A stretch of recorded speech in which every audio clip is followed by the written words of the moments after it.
New York was built by projects so large, they reinvented the laws of construction. From colossal bridges to record-crushing skyscrapers, these megaprojects pushed engineering and possibilities to their limits. In this video, we explore New York's biggest megaprojects, revealing how they were built and how they reshaped the city you see today. Underneath the surface of America's busiest rail corridor, a colossal engineering effort is underway, one designed not just to repair the cracks of the past, but to carry the weight of the future.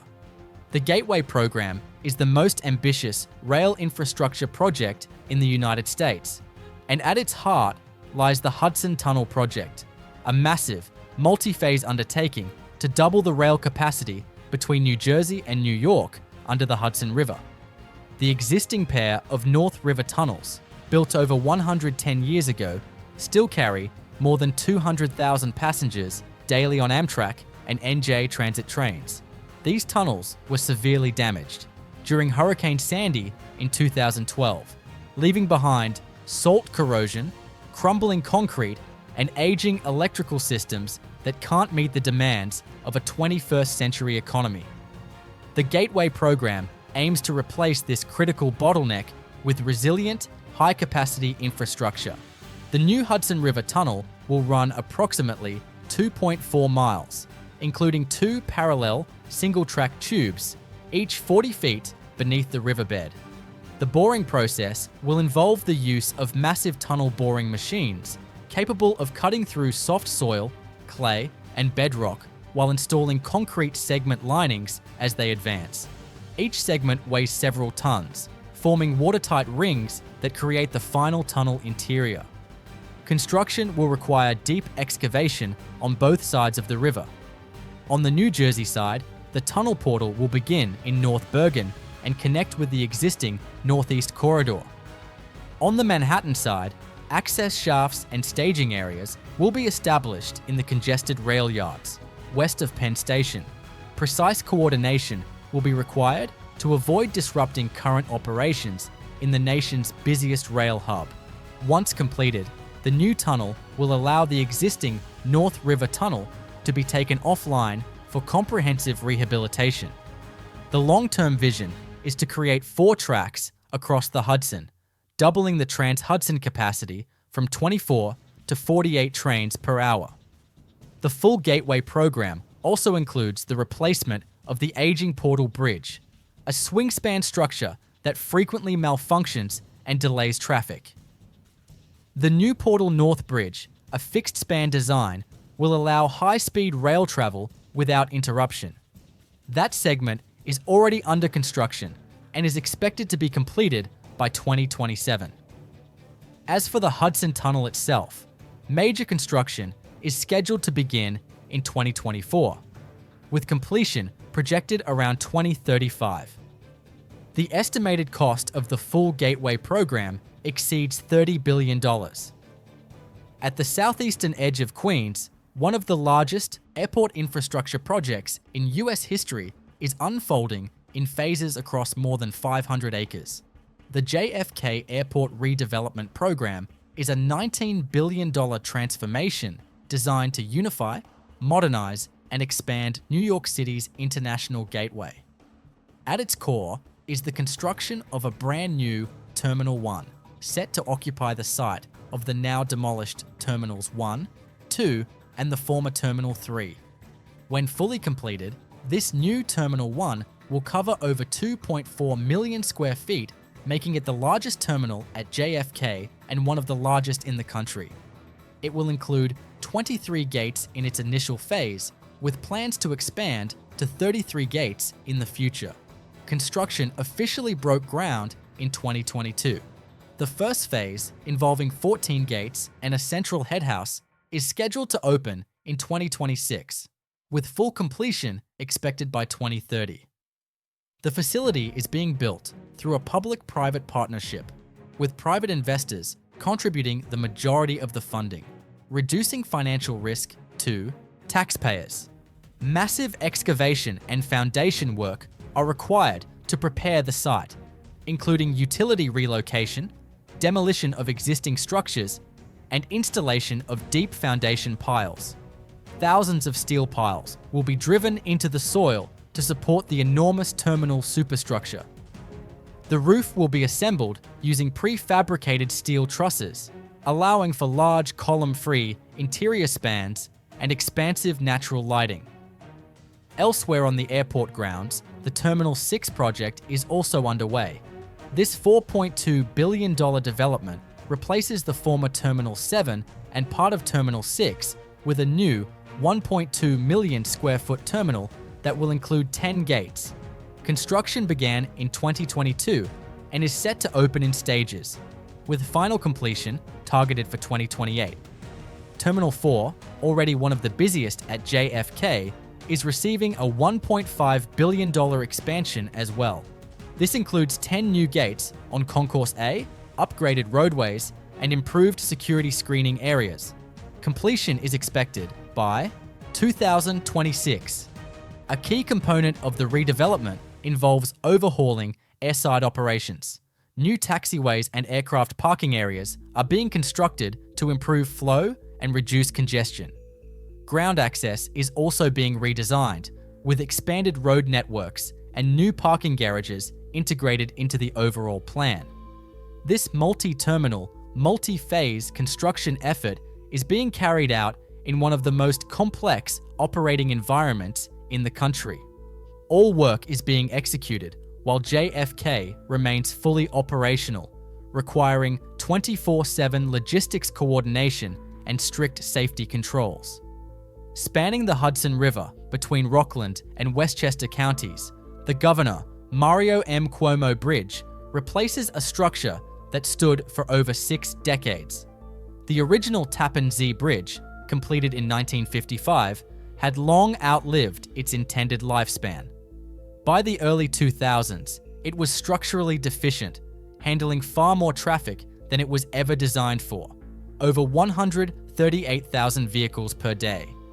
A full replacement became a critical infrastructure priority for the New York metropolitan region. The new bridge stretches 3.1 miles across the Hudson, making it the longest bridge in New York State. It consists of 2 parallel cable-stayed spans, each supporting 4 general-purpose traffic lanes. The total width allows for 8 lanes of traffic, along with shoulders and a shared-use path for pedestrians and cyclists on the northern span. Construction began in 2013 and was completed in phases. The westbound span opened to traffic in August 2017, followed by the eastbound span in September 2018. The full structure became operational in 2019 after additional finishing work. The total cost came in at approximately $4 billion. The bridge rests on a deep foundation system consisting of more than 1,000 steel piles, some driven over 300 feet into the riverbed. The piles support pile caps and concrete piers that rise above the water to carry the load of the main spans. The cable-stayed design was chosen for its durability and ability to span the river's wide navigation channel without obstructing marine traffic. 2 massive towers, each rising 419 feet above the water, anchor the stay cables that radiate down to the deck. The cables were installed using high-capacity strand jacks and tensioned precisely to support the weight of the superstructure. Each span was built outward from the towers using a balanced cantilever method, allowing the deck segments to be added symmetrically without the need for temporary falsework in the river. Segmental precast concrete deck panels were fabricated off-site and transported by barge to reduce on-site construction time. Specialized cranes lifted and placed each segment, followed by in-place post-tensioning to lock the segments together into a continuous structure. The bridge is equipped with advanced structural health monitoring systems, including embedded sensors to track strain, temperature, and vibration. It also features LED lighting, electronic tolling, and provisions for future transit expansion, including the potential for bus rapid transit or commuter rail. Designed with a 100-year lifespan, the Governor Mario M. Cuomo Bridge represents one of the largest design-build infrastructure projects ever undertaken in the United States. On the east side of Midtown Manhattan, a new super tall skyscraper is redefining the city's commercial skyline. Rising at 270 Park Avenue, JP Morgan Chase's global headquarters is a 1,388-foot tall office tower, set to become one of the tallest buildings in New York and the tallest office building ever constructed in the city by roof height. The structure replaces the original Union Carbide building, a 52-story tower completed in 1961. That building was fully demolished starting in 2019, making this the largest intentional demolition of an office building in New York City history. Over 6,000 tons of reusable materials were salvaged during the process, including structural steel and concrete aggregate, as part of an effort to meet LEED Platinum and net zero operational carbon targets. The new tower will span 2.5 million square feet of office space across 60 stories, supported by a steel mega column and outrigger system. Due to the site's location directly above active rail lines at Grand Central Terminal, the building's structural load is transferred through massive columns that rise from the perimeter and a central core, bypassing the underground rail infrastructure below.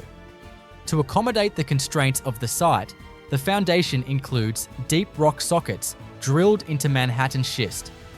High-strength concrete and steel-reinforced slurry walls were installed to support both the building's immense weight and the surrounding street grid during excavation. Foundation work began in 2021 and transitioned into vertical construction in 2022. The tower's facade is a combination of high-performance glass and recycled aluminum panels, engineered to reflect light efficiently while minimizing thermal load. Its setbacks and tapered form increase sky exposure at street level, while improving wind resistance at the upper floors. The building also includes outdoor terraces and green spaces throughout, including on mechanical and amenity levels. Inside, the office layouts are column-free, made possible by the long-span structural framing system. This allows for more flexibility in floor plan configuration and maximizes usable area. The interior will feature advanced HVAC and air filtration systems, natural ventilation zones, and energy-efficient lighting. Construction is scheduled to be completed by 2025. When finished, 270 Park Avenue will accommodate approximately 14,000 employees and serve as the central hub for JP Morgan's global operations.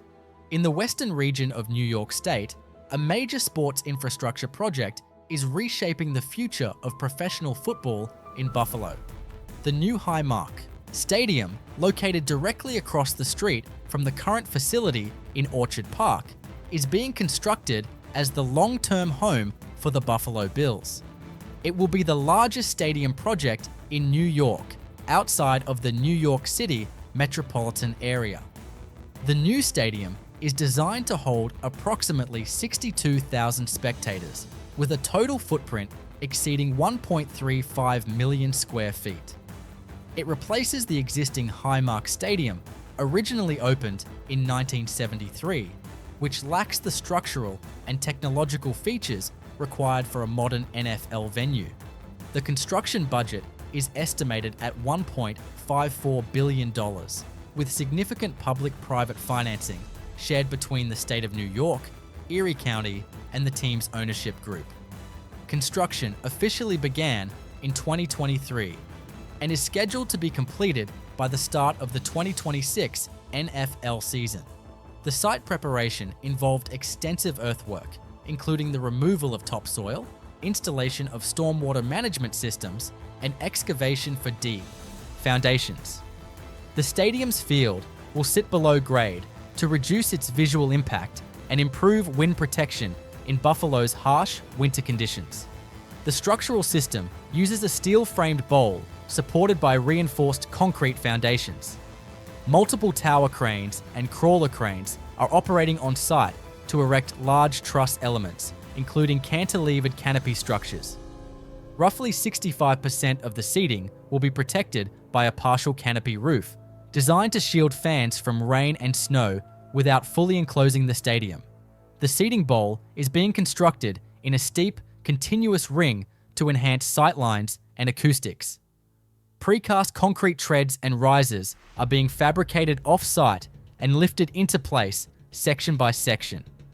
The concourses are designed with wider circulation areas and large open-air views of the field, improving crowd movement and sightlines. The playing surface will be traditional natural grass, maintained with an underground heating and drainage system. Maintain year-round playability. Infrastructure beneath the field includes soil heating pipes, subsurface drainage layers, and maintenance access tunnels.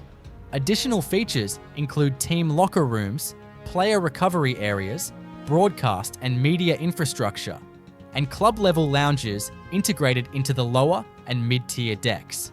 Construction is being managed under a design-build contract structure, with a central project management team coordinating between architects, engineers, contractors, and the NFL.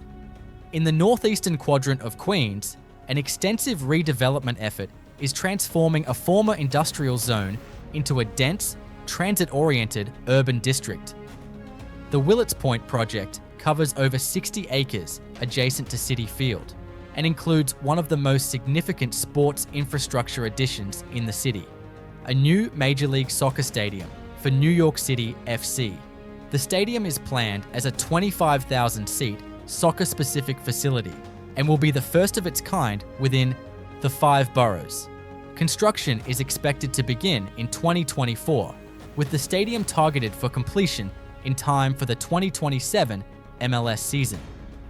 It will occupy approximately 10 acres within the overall Willets Point master plan and be integrated with the surrounding mixed-use development. The stadium will be privately financed by the club's ownership group and built under a long-term lease agreement with the city.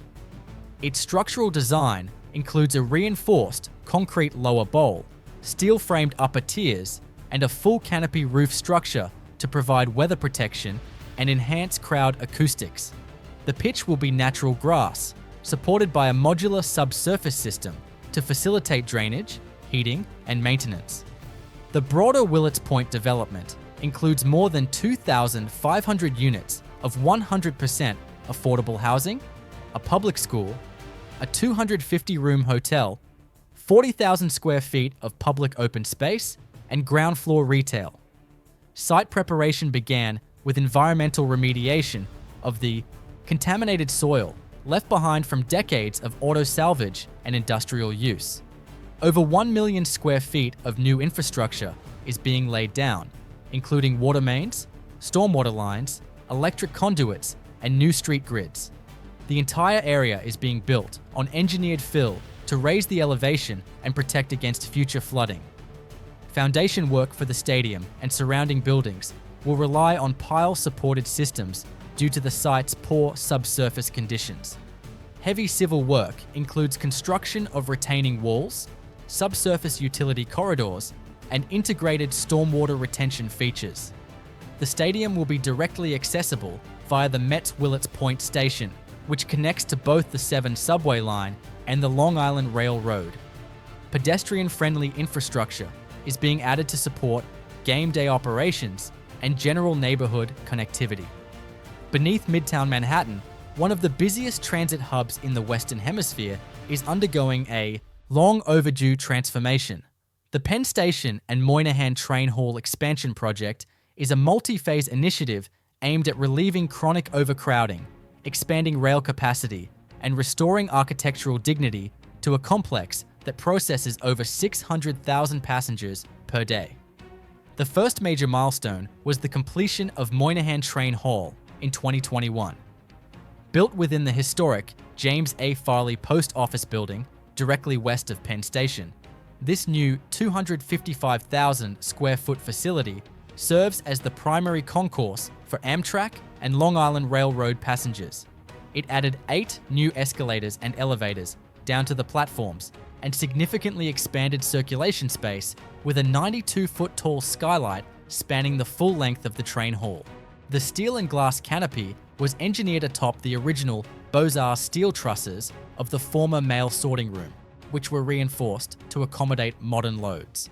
Construction included the removal of vast volumes of concrete, flooring, installation of new vertical transportation systems, and integration with legacy tunnel infrastructure, all executed while Amtrak service continued beneath the structure. But Moynihan is only one component.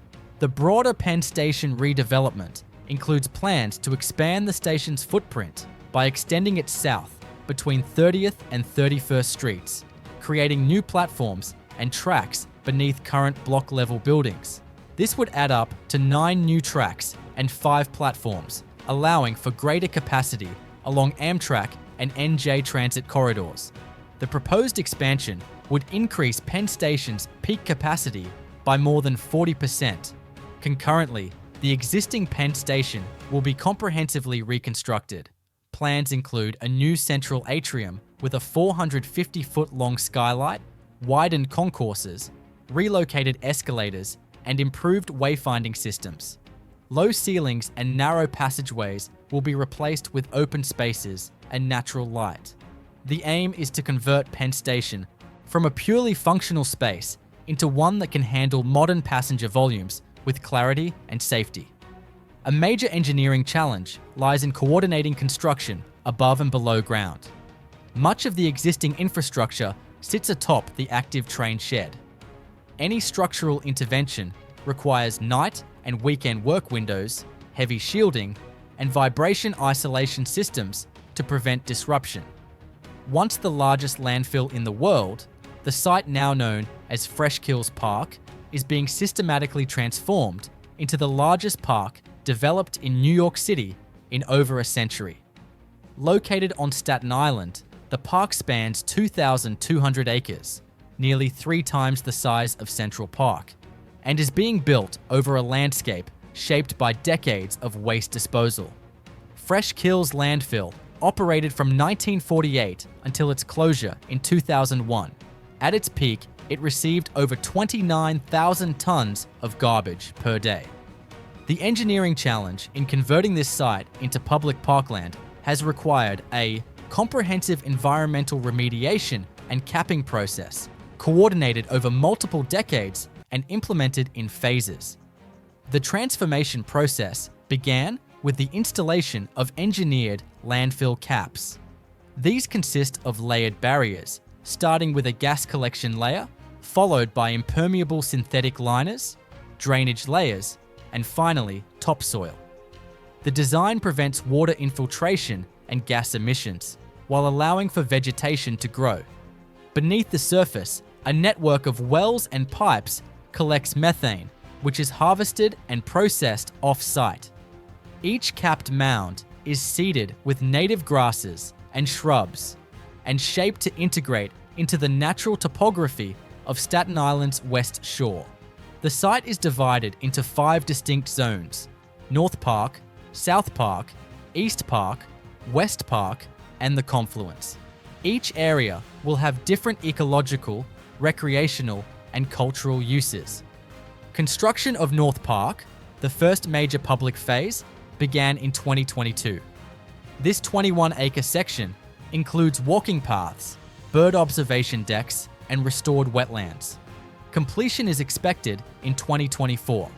South Park, a 425-acre zone, is undergoing grading and infrastructure development for future active recreation areas, including ball fields and event spaces. Much of the work requires stabilizing slopes, managing stormwater through retention basins, and constructing access roads over engineered fill. All structures and utilities must be built without penetrating the protective cap layers, requiring custom, shallow foundations and above-grade utility systems. The full build-out of Freshkills Park is expected to continue into the 2030s, depending on funding and environmental permitting. When finished, it will offer over 40 miles of trails, educational centers, kayak launches, and large-scale public event spaces, set within one of the most complex ecological restoration efforts ever undertaken in an urban setting. Beneath the streets of New York City, one of the longest-running infrastructure projects in the city's history is approaching its final phase. Water Tunnel Number 3, under construction since 1970, is a critical component of the city's drinking water supply system. Once fully completed, it will allow for the first full inspection and maintenance of Water Tunnels Number 1 and Number 2, which have been in continuous operation since 1917 and 1936, respectively.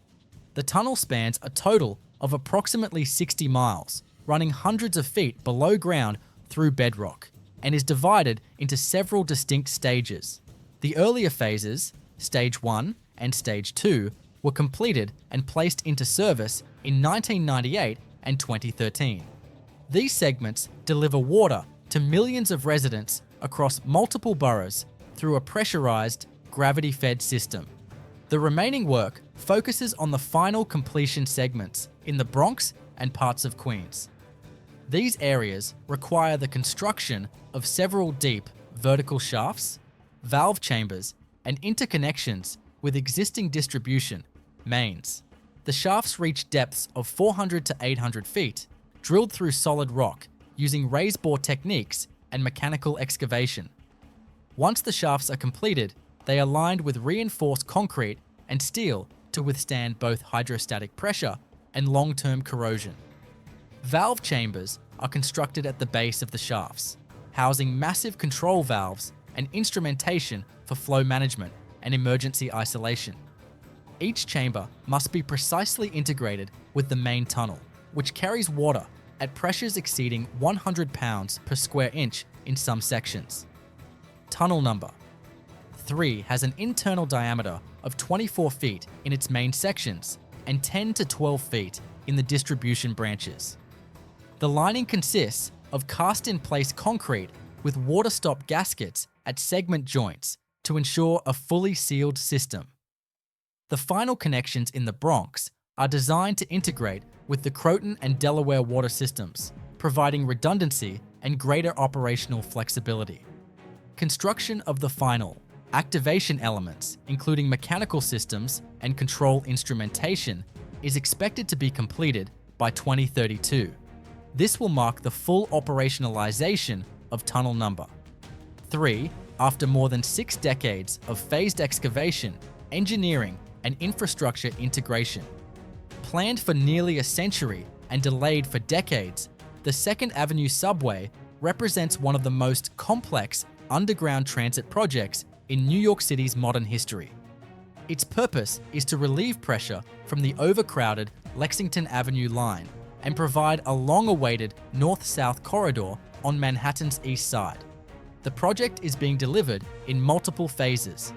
Phase 1, completed in 2017, added 1.8 miles of new track between 63rd Street and 96th Street.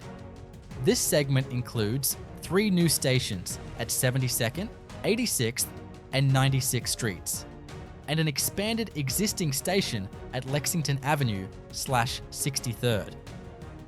The line currently operates as the Q train extension and serves over 200,000 riders daily. Construction of Phase 1 required the use of 2 tunnel boring machines, each 22 feet in diameter, launched from a staging site at 92nd Street. The TBMs excavated twin tunnels through bedrock at depths ranging from 60 to over 100 feet below ground. Excavated material was removed via conveyor belts and trucked off-site, while precast concrete segments were installed to form the tunnel linings in real time. Station excavation used a combination of cut and cover and drill and blast methods, depending on the location and depth. Large cavern spaces were created below dense urban infrastructure, requiring relocation of utilities, underpinning of nearby buildings, and continuous monitoring to prevent surface settlement. At 96th Street, the entire street was closed and excavated in a trench to construct the station box and ancillary structures. Each station was designed with wide platforms, high ceilings, and full ADA accessibility. Mechanical systems, including ventilation, power, and emergency egress, were integrated into dedicated ancillary buildings constructed at street level. The fireproofing, waterproofing, and HVAC installations followed strict MTA performance standards for underground facilities. Phase 2, currently in design and early site preparation, will extend the line north from 96th to 125th Street, adding approximately 1.5 miles of new tunnels and 3 more stations. These will connect with Metro North at Harlem 125th Street and provide a direct transit link from East Harlem to the rest of the city. Completion of Phase 2 is projected for the early 2000s and 30s, pending funding and federal approvals. When fully completed, the entire 2nd Avenue subway will run from Hanover Square in Lower Manhattan to 125th Street, totaling roughly 8.5 miles of new track and 16 stations. It will represent the largest subway expansion in New York since the 1930s and provide critical new capacity for a densely populated corridor long underserved by rapid transit.